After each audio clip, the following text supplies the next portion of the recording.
Stop looking at the horizon. The horizon isn't what kills you in week 5. It's the silence. You are standing on what used to be a major European artery, a 6-lane motorway designed to move commerce and families across the continent. Now, it is a monument to the failure of the human race. It is a river of steel, rust and rot.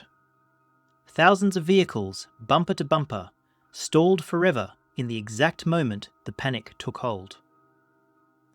You might think a highway is a path to safety. You are wrong. In this new world, a highway is a funnel. It is a linear trap designed to channel you directly into the mouths of the dead. The wind blows through open car doors, whistling past the dried blood on the upholstery. And if you listen closely, under the wind you hear it. The clicking of seatbelts, the scratching of fingernails on glass. They are still inside, buckled in, waiting for you to make a mistake. This is the reality of the road in week 5. Welcome to the graveyard. I'm Sergeant Miller. If you are watching this, you are still breathing, which means you have passed the initial filter. But surviving the outbreak is easy compared to surviving the aftermath. Today we are breaking down the specific tactical environment of the road era, the migration phase where you leave the city and enter the unknown. This isn't a movie review. This is a curriculum for staying above ground. Before we step into the kill zone, listen to me closely. This channel is not just for entertainment. It is a training ground.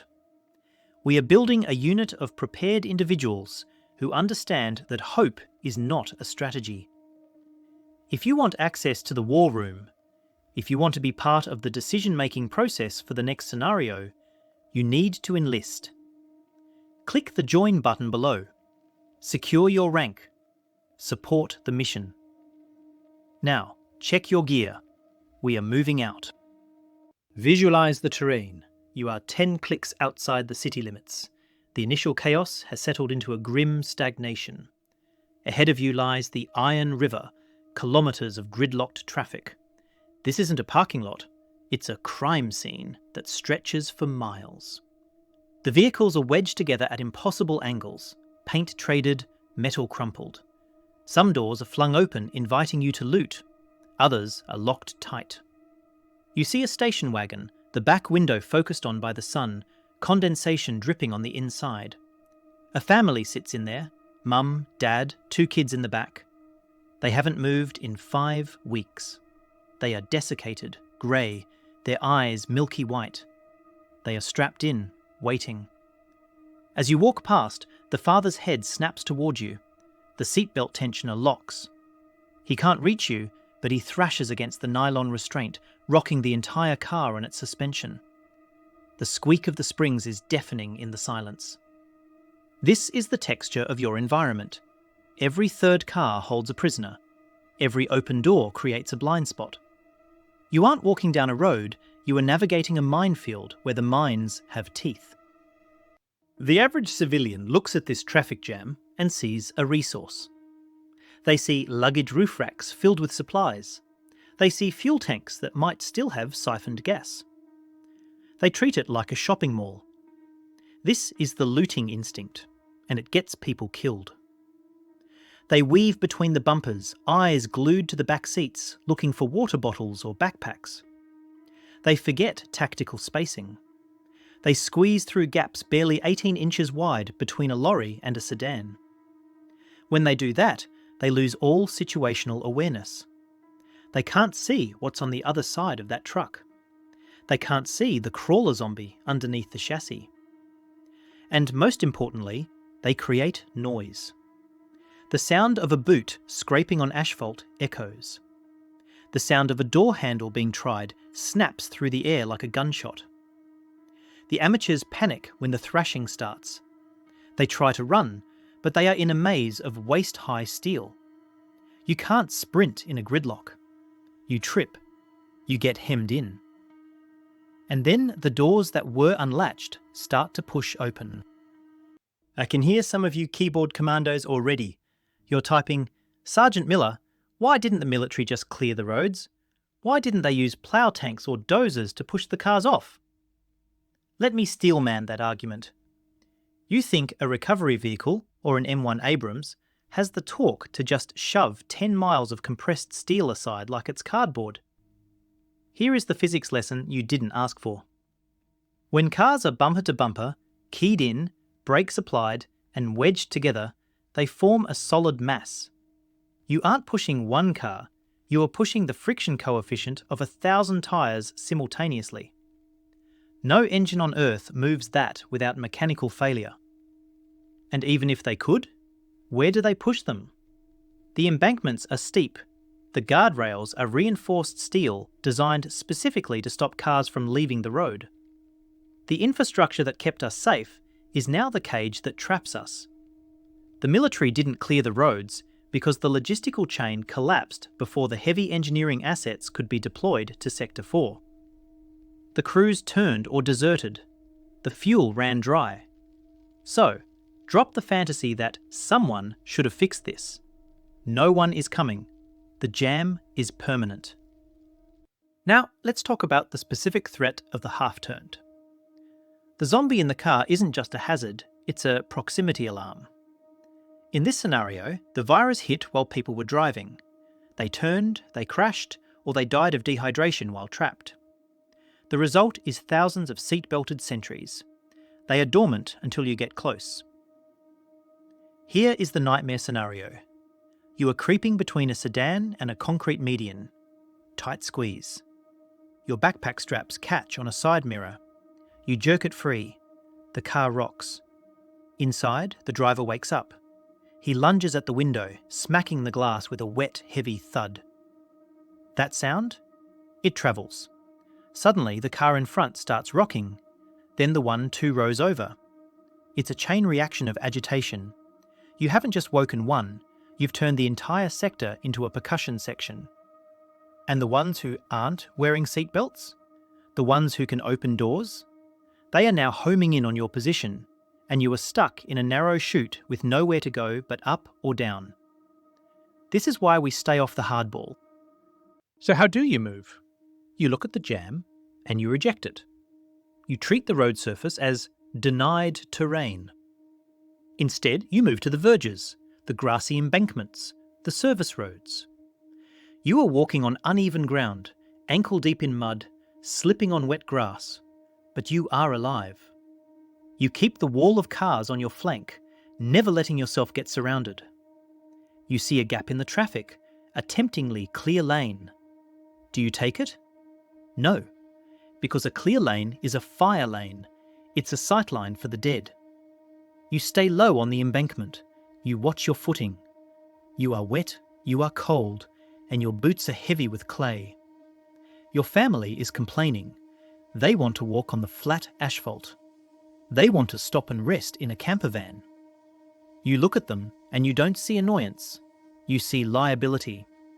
You have to explain, without shouting, that the asphalt is death. You have to drag them through the thorns and the mud, because the moment their boots hit the pavement, the clock starts ticking. The common reaction here is fatigue. Physical exhaustion overrides tactical judgment.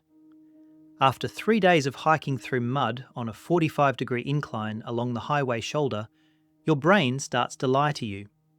It says, just walk on the road for a mile. It's clear. It's flat. You see survivors doing this constantly. They start casually. They walk down the centre line. They feel like they own the road. It's psychological relief to not be fighting the terrain, but this apathy is a killer. They stop checking under vehicles. They stop watching the overpasses. They assume that because they haven't seen a zombie in an hour, the zombies are gone.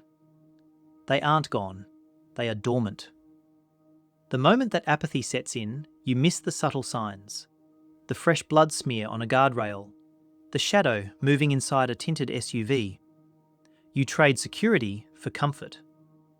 In the military, we call this complacency. In the apocalypse, we call it suicide. Let's apply war zone urban movement logic to this environment. The principles of CQB, close quarters battle, apply here, even though you're outside. The cars are buildings. The lanes are streets. Rule 1. Never cross a linear danger area without clearing it first. If you have to cross the highway from the northbound to the southbound side, you don't just stroll, you post security. One person watches the jam while the others move. Rule 2. The pieing method. When you move around the rear of a box truck, you don't just step out, you slice the pie. You slowly reveal the angle, checking for threats before you expose your body. Rule 3. Verticality. If the density is too high to skirt the edge, go up. Moving along the roofs of jammed trucks is safer than moving between them, provided you have the balance. But the golden rule is diversion. If you have to move through a dense patch, throw a rock 50 yards in the opposite direction first. Trigger the ambush on your terms, not theirs. You are not a tourist. You are an operator in hostile territory. Here is the complication that ruins the roof running strategy: the dead battery alarm. It's week 5. Most car batteries are dead, but some have just enough juice left in the capacitors or auxiliary systems. You step on the hood of a luxury sedan. Your weight compresses the sensor. Beep, beep, beep. It's not a full siren, it's the dying, erratic chirp of a starving security system. But in the silence of the countryside, that chirp is a dinner bell.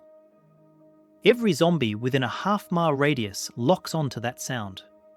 And now you are standing on top of the noise source like a statue on a pedestal.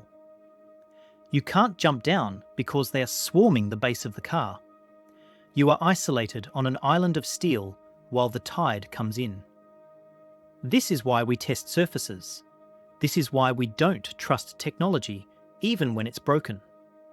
The ghosts of the old world, alarms, sensors, automated systems, are still trying to protect property that no longer matters, and they will kill you to do it. The landscape changes. You pass a service station that has been gutted by fire. Out from the blackened shell runs a group. 3 of them. A man, a woman, a teenager.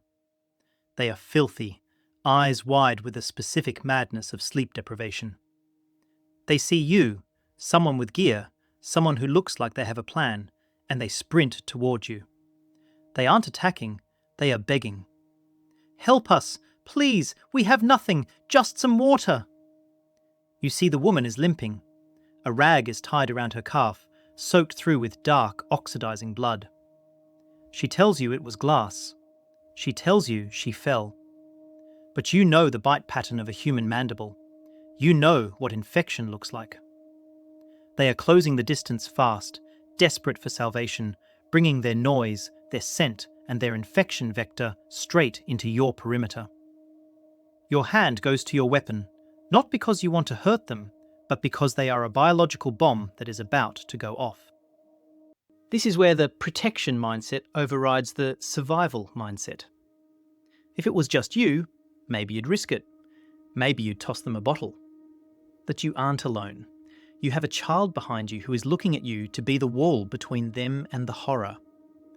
If you let this group join, you are inviting the virus into your camp. The woman will turn. It's a matter of hours, and when she does, it will be inside your shelter while your family sleeps. You have to make the call that kills a part of your soul. You have to raise your weapon and command them to stop. You have to see the hope die in their eyes and be replaced by fear of you. You aren't doing this because you're cruel. You're doing it because kindness is a luxury you can no longer afford. You shout, "Back up! Turn around!" You become the monster in their story so you can remain the protector in yours. And that guilt? That's just the weight of the rucksack you have to carry. Here is the SOP for encounters with friendlies. Distance is life. Never let a stranger within 21 feet until they have been vetted. If they are sprinting, You treat them as a hostile threat until proven otherwise. You use verbal commands, forceful, clear, concise. Stop, get on the ground, hands visible. You check for bites visually from a distance. Look for the limp, the grey pallor, the sweat. If they refuse to stop, you fire a warning shot into the dirt, if you have the ammo to spare. If not, you retreat.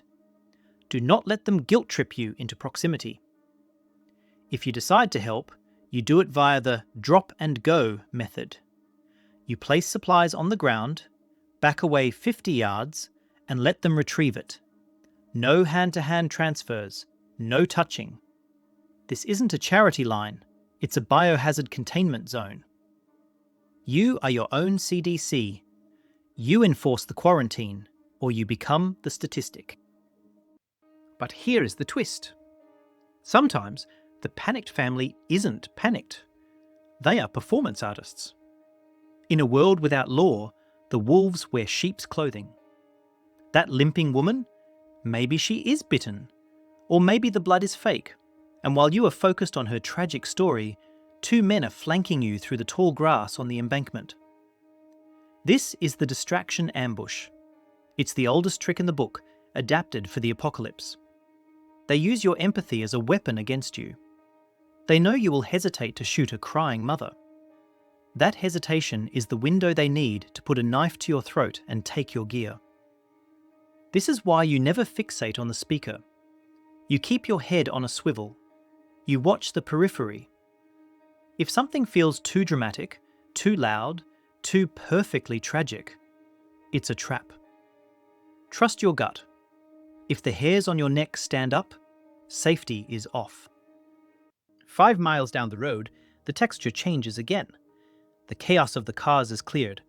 Someone has used a tractor to push the wrecks aside, creating a slalom course. A checkpoint. You see sandbags. You see a barrier made of shipping pallets and barbed wire. And you see men. They aren't military. They are wearing a mix of hunting camo, high-vis vests, and tactical gear looted from police stations. They are holding AR-15s, shotguns, deer rifles. This is a local militia. They have secured a bridge or a choke point, and they are taxing the road. They look organized. They look safe. They have a generator running. You smell cooking meat. For a starving survivor, this looks like heaven. It looks like order restored. But look closer. Look at the pile of backpacks off to the side, the confiscated goods. Look at the way they eye your wife and daughter. They aren't rebuilding society. They are building a kingdom, and they are looking for serfs. The temptation to join is overwhelming. You are tired of sleeping in the mud. You want walls. You want someone else to take the night watch. You think, I have skills. I can be useful to them. This is the feudalism trap. You approach them with your hands up. You offer your services. Best case scenario? They take your guns, they take your food, and they turn you away. Worst case? They accept you. But you aren't a member. You're livestock. You are labor. You are put on the front lines to clear bodies. Your family is kept safe in the back, held as leverage to ensure you work. These groups run on power dynamics, not democracy. The leader is usually a psychopath who found his calling when the grid went down. By the time you realize you are a slave, you have been disarmed and separated. Do not mistake control for safety. Freedom in the mud is better than slavery in a fortress. Some of you are saying, I'd take them out. I'm a good shot. Stop. You are one man with a family to protect. They are a platoon with a fortified position and overlapping fields of fire. You do not engage a hard target unless you have no choice. The solution is avoidance. You see the checkpoint? You stop 3 clicks out. You pull out your map. You find the long way around. It might add 10 kilometers to your journey. It might mean wading through a swamp or cutting through dense forest. You take that route. You ghost them. You use the terrain to mask your thermal signature and your noise. You move at night. If you must pass near them, you do it during their lowest alertness period, usually 0300 to 0400 hours. You want to be a rumour, not a contact. The moment you engage, you are rolling dice with your children's lives. Let the heroes die storming the castle. You are the survivor who walks past the ruins of the castle 3 years later. Here is the complication. They have scouts. They know people try to skirt the roadblock. So they have set up listening posts, LPs, in the woods flanking the road. You think you are being clever, sneaking through the tree line, and suddenly you step a tripwire. A flare goes up, or a noisemaker rattle-can jingles. You are spotted. Now you aren't just a passerby. You are an intruder. They will hunt you. Not because they need your stuff, but for sport, to maintain the perimeter. This is why you have to go wide. If you think you are far enough out, go another kilometre. If you think you are quiet, go slower. Assume the perimeter extends 2,000 metres beyond the visible barrier. Treat their territory like it's radioactive. You clear the militia zone and hit the village. This is the European pattern. Small clusters of houses, a church, a school, tight roads. The town centre is usually overrun or burned, but the outskirts, the houses look intact. You need shelter. You pick a house. Brick, 2 stories, slate roof. The front door is smashed in, blood streaks on the frame. The universal sign of a breach. But the house next door? Pristine. Curtains drawn, no damage. It looks like a sanctuary. You approach. The garden is overgrown. A child's tricycle is rusted on the lawn. It feels peaceful. Too peaceful. You breach the back door. The air inside is stale, smelling of dust and dried flowers. You move room to room. Kitchen clear, living room clear. Then you go upstairs. In the master bedroom, you find them. Not zombies. Bodies. Suicide pact. They chose the exit strategy. It's been 5 weeks, so the smell is distinctive. But you aren't looking at them. You are looking at the smaller bed in the corner. The child. She is wearing her school uniform, plaid skirt, blazer, badge. She didn't take the pills. She turned. She is small, shriveled, dehydrated, but she is there. She's been trapped in that room with her dead parents for a month. When you open the door, she hisses. It's a sound that shouldn't come from a 7-year-old. This is the trauma that breaks you. It's not the monsters. It's the familiarity. That uniform looks like your daughter's. That bedroom looks like yours. You have to put her down. You have to do it quietly. And then you have to sleep in this house, knowing what happened here. This is the psychic damage of the apocalypse. It accumulates like radiation. How do you clear a structure like this without dying? Never go in alone. Slice the pie on every doorway, but before you even enter, perform a rock throw. Toss a brick through a window. Wait 10 minutes. Listen. If there are walkers inside, the noise will stir them. If nothing moves, proceed. When you enter, leave the front door open. If you get cornered, you need an egress route. Clear the ground floor first, then secure the stairs. You block the stairs with furniture before you sleep. You sleep upstairs, always. If a horde comes through the town at night, they will flood the ground floor. If you are upstairs and the stairs are blocked, you have time to go out the window.